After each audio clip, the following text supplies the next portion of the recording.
The year 2021 saw wildfires in North America and floods in Europe, droughts in Africa, and torrential rains in Eastern Asia.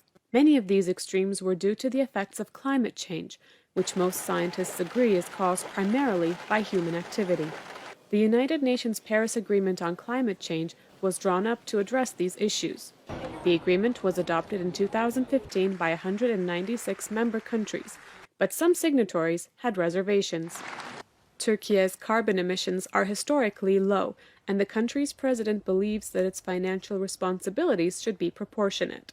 Whoever has done the most damage to nature, to our atmosphere, our water, our soil, and the earth, and whoever has wildly exploited natural resources should also make the greatest contribution to the fight against climate change.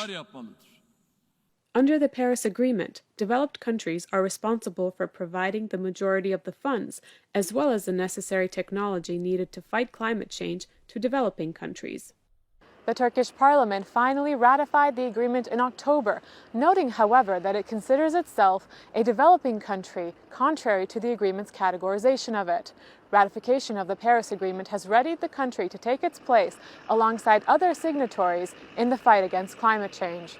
Delegations came together again at the 26th Conference of the Parties, or COP26, in November to create a new accord, one that particularly addressed the need to phase away from fossil fuels and set greenhouse gas emission limits to prevent planetary warming from worsening. The resulting agreement, the Glasgow Climate Pact, met a mixed reception. The UN Secretary-General and leading climate activists criticized the deal for not going far enough, while others reasoned that despite its shortcomings, the agreement is nonetheless a step in the right direction. And of course, there's still a long way to go before we can say we've dealt with climate change. But the great news is, together, the world has made some important breakthroughs. We've kept alive the hope of restricting the growth in temperatures to 1.5 degrees. And we've made huge progress on coal, cars, cash, and trees. While the goal is to limit global heating to 1.5 degrees Celsius, carbon-cutting pledges made under the pact will only limit it to 2.4 degrees. World leaders have agreed to meet again next year to pledge further cuts to greenhouse gas emissions and to strengthen already agreed-to targets.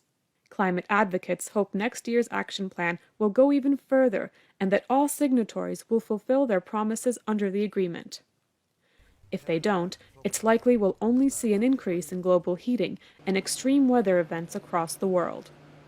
Rümeysa Kalın Karabulut, TRT World, Ankara.